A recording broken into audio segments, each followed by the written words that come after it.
I found this story where it shouldn't have been, and once you hear it, it doesn't let go. The flight attendant scanned my boarding pass, smiled automatically, then stopped smiling like the paper had just threatened her.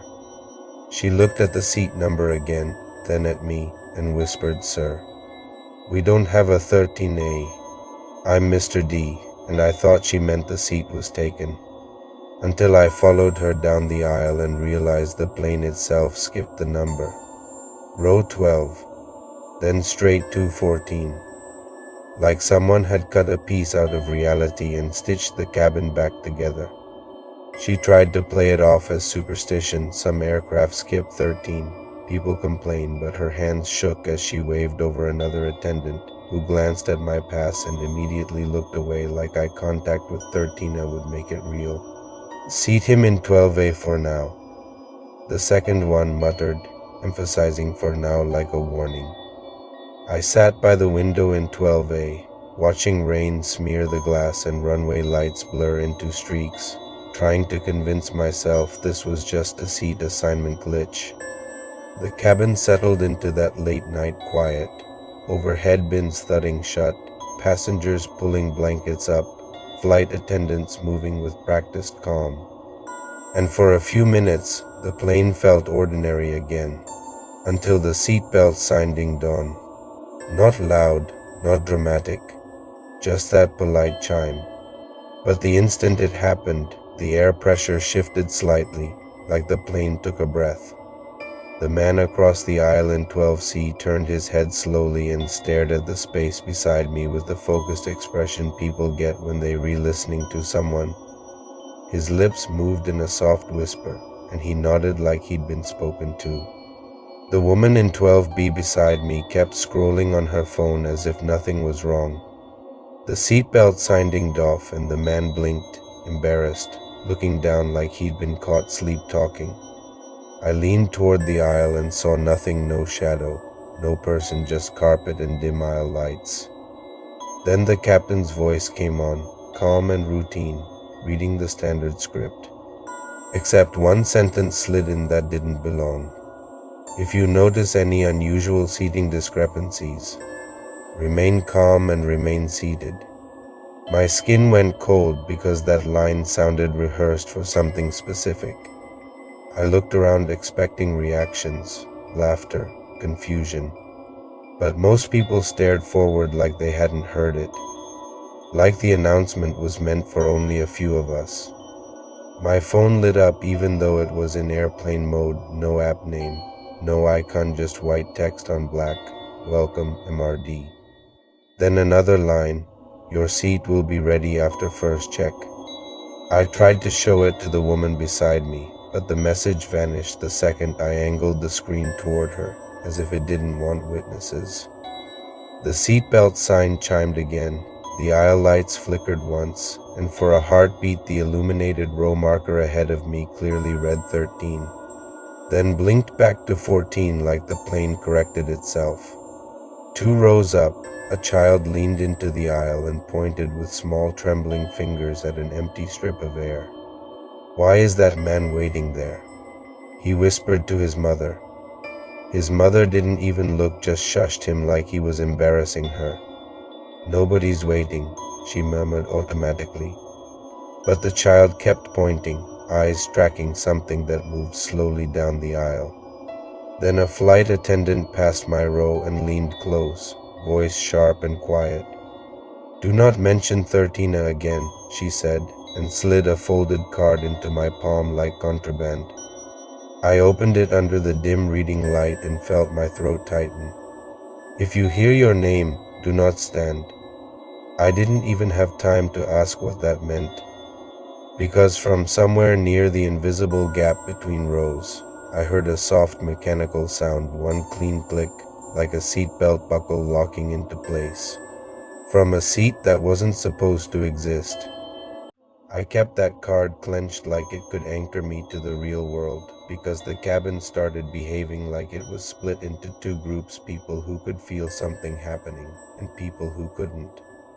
The seatbelt sign dinged on again, and the overhead lights shimmered as if the electricity hesitated, then steadied.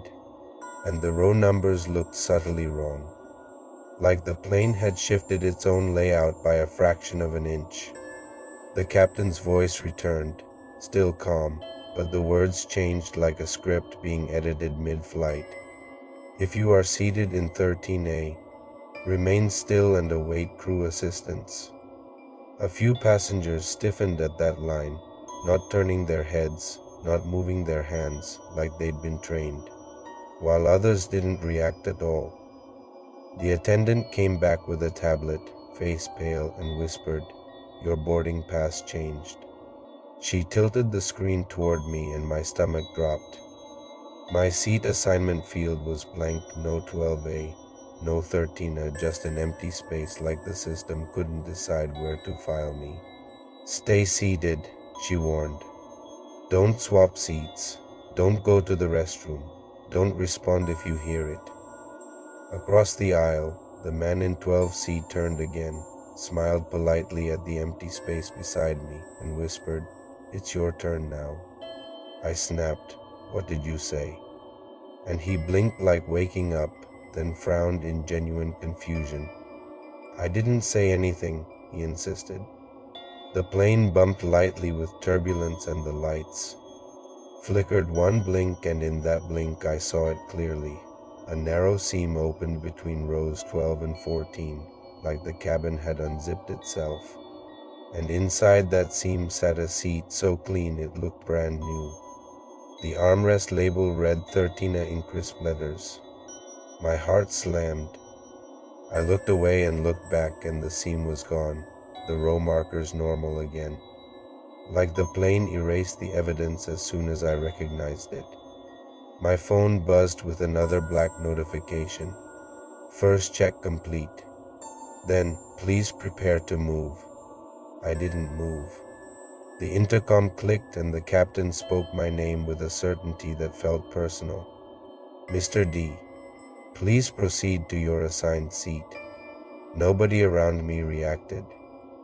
It felt like the announcement was delivered only into my skull. The flight attendant appeared at the end of my row like a barrier, eyes locked on mine, and she mouthed one word silently, "Don't." Then a second voice came from somewhere behind me in the cabin, softer, closer, not the captain. "Stand up." The seatbelt sign dinged on by itself without turbulence, and the overhead bins creaked like they were shifting weight. 2 rows ahead, the child leaned into the aisle again, eyes wide, pointing at the empty seam only he seemed able to see consistently. "He's sitting down now," he whispered, voice shaking. "He's in the seat that isn't there." The mother yanked him back, hissing his name like a scolding would fix it. The attendant finally leaned close and told me the truth in a breathy whisper. "People who sit in 13A don't land." Her tablet pinged in her hand and I saw my seat assignment snap into place again, highlighted in red. 13A. Beneath it, one line that made my blood run cold. "Manifest correction in progress." The intercom clicked one more time, voice smoother now, almost smiling. "Mr. D, this is your final reminder." And the air beside my row darkened like a shadow leaned in, waiting, as if the plane had just turned off the seatbelt sign to grant me permission to stand. I didn't stand. I forced my hands to stay on my knees, forced my eyes forward, and tried to become invisible in my own seat. The flight attendant hovered nearby, pretending to check overhead bins, but her posture screamed panic, like she was guarding me without being allowed to admit it. The intercom crackled again, and the voice began to shift like a radio scanning frequencies. First the captain, then the attendant, then a voice that sounded like me. "Mr. D, please proceed." The cabin lights flickered and stayed uneven, turning the aisle into stripes of brightness and shadow. And in those stripes, the seam opened again. Row 13 appeared like a wound between 12 and 14, and 13 was there, perfect and clean, empty. Yet the seatbelt buckle clicked softly as if someone invisible had just fastened themselves in to demonstrate how it is done. My phone lit up with a passenger list screen I didn't open. My name highlighted, a loading circle. Then my name faded out like it never belonged. Across the aisle, the man in 12C looked at me with polite confusion, eyes sliding past my face. "Sorry," he said. "Is this seat taken?" The woman in 12B turned toward me, hesitated, and frowned like she was trying to remember a word that wouldn't come. "Were you sitting here the whole time?" she asked, and that question hit harder than the seat, because it meant the plane wasn't just moving seats. It was moving memory. The attendant leaned close and whispered, "If they stop seeing you, you'll have no witness." The intercom, my voice now, calm and official, delivered the command again. "Stand, step into the aisle, sit in 13A. I refused, and the click traveled closer, like a sound with legs. Clicking near my armrest, then near my ear, testing how fear moves through the body. The attendant slipped a scratched metal luggage tag into my palm, stamped 13A like it came from an old suitcase. "Last time," she whispered, "he gave me this before he wasn't." Then she straightened and walked away like she couldn't afford to know me anymore. The plane descended. Wheels touched down. Passengers stood, stretched, grabbed bags. And nobody looked at me. Not once. I tried to speak and people stepped around me like I was furniture in the aisle. At the exit, the attendant scanned boarding passes. When I held mine out, her scanner beeped red. She stared at her screen, eyes wet, and whispered without moving her lips, "You're not on the manifest." I stepped onto the jet bridge anyway, heart hammering, because what else could I do?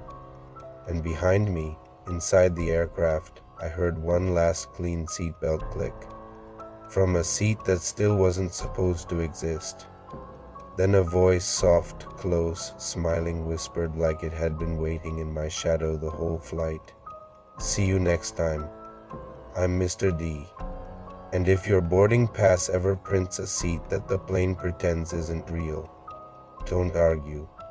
Don't stand when you hear your name. And never ever sit in the seat that isn't there." Like, share, and subscribe to Bloody Chapter. Full video on my YouTube channel. And thanks for watching.